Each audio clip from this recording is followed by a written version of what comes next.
You think you know the lion, right? That classic image, the king of beasts, this incredible symbol of raw power. But honestly, that's just the marketing. I've been digging into their world, and it turns out there's this shocking hidden story, a global industry that treats this majestic animal as just a commodity. We're about to pull back the curtain on the real life of the lion. And this is where it all blew up. Headlines like this one started popping up back in 2009, and people were understandably shocked. It revealed this secret but completely legal trade in lion bones. But here's the kicker. The public was finding out way late. The first official permits had already been stamped and signed almost 2 years earlier. And the scale of this is it's jaw-dropping. We're talking about permits for over 6,000 lion skeletons shipped from Africa to Asia since 2008. Just take a second to picture that. This isn't just a few isolated incidents, it's a full-blown industry. And as we're gonna see, this trade is really just a symptom of a much, much bigger crisis. To really get why this is happening, you have to step back and look at the lion's entire world. And what you find is a king whose kingdom is literally vanishing right out from under its paws. I mean, just look at the scale of this collapse. It's staggering.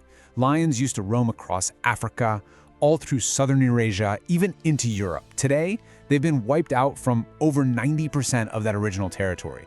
They're essentially gone, except for a foothold in Africa and one tiny miraculous pocket in India we'll talk about later.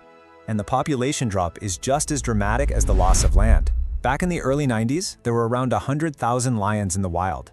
Fast forward to today, we're looking at maybe 24,000. That means we've lost 3 out of every 4 wild lions in my lifetime. It's hard to even wrap your head around that.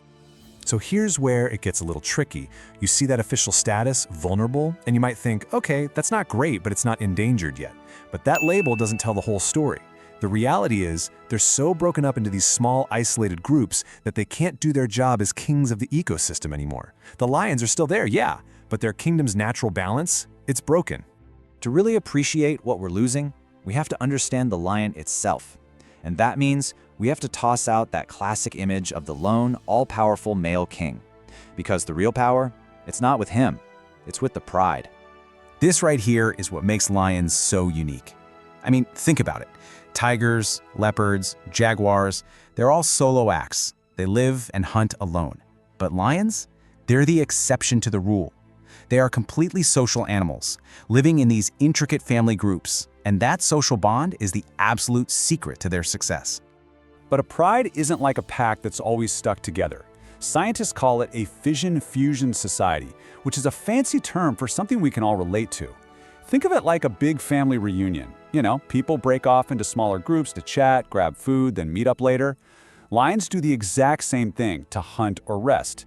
They use roars and scent marks to stay in touch. It's like a group text for the savannah. Okay, now this chart tells you everything you need to know about who really runs the show. Forget the king. The true power, the very heart and soul of the pride, is the sisterhood of lionesses. They're all related, they're there for life, and they do it all. Hunting, raising the cubs, you name it. And the males? They're more like temporary security guards. A coalition might take over for a few years, but they're always just passing through. And it's this incredible social structure that lets them dominate their environment. They aren't just powerful, they are intelligent, strategic predators that literally engineer the health of their entire ecosystem. Lions are what we call a keystone species. Basically, that means they're the glue holding the whole ecosystem together. They're like the gardeners of the savannah, making sure grazers don't eat all the vegetation. They're the bouncers, taking out the weak and sick animals, which keeps the herds healthy. They're even the providers, leaving leftovers for scavengers like hyenas and vultures. You take the lion out of the equation, and the whole system just starts to fall apart. And it turns out, their hunting isn't just about raw power, it's about brain power. They're not just wandering around hoping to bump into dinner, no. Studies show they are making smart, tactical decisions. They will actively choose to hunt in areas where they know their favorite prey likes to hang out. They're playing the odds before the chase even begins. And they can be pretty picky. They have a kind of just right zone for their prey. Not too small, not too big.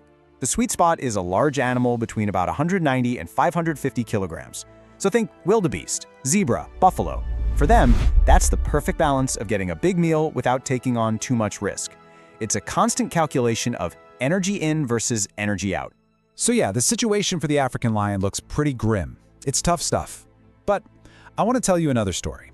It's about a completely different lion, one that was staring extinction right in the face. And somehow, it came back. It's this incredible story of hope. This is the Asiatic lion. A long time ago, it roamed all the way from the Middle East to eastern India. But because of relentless hunting and habitat loss, its kingdom shrank and shrank until it was down to just one last refuge on Earth, the Jur Forest in India.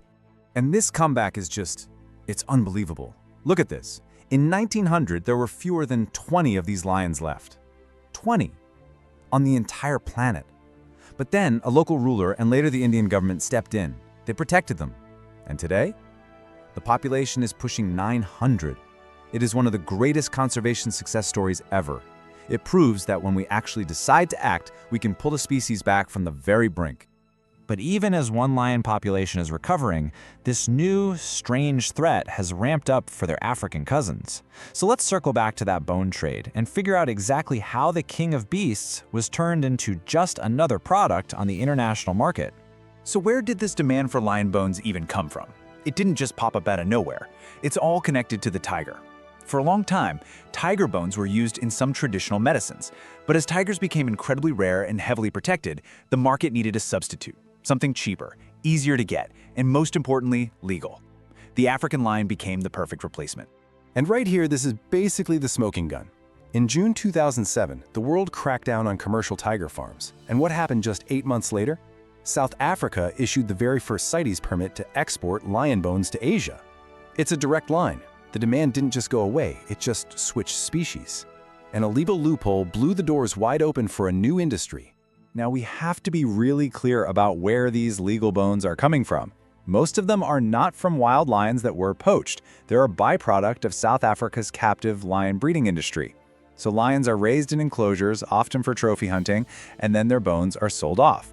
Supporters of this say the legal supply takes pressure off wild lions, but conservationists fire back that it just keeps the overall demand for big cat products alive, which could make it even harder to stop poachers in the long run. You know, you can hear a lion's roar from 5 miles away.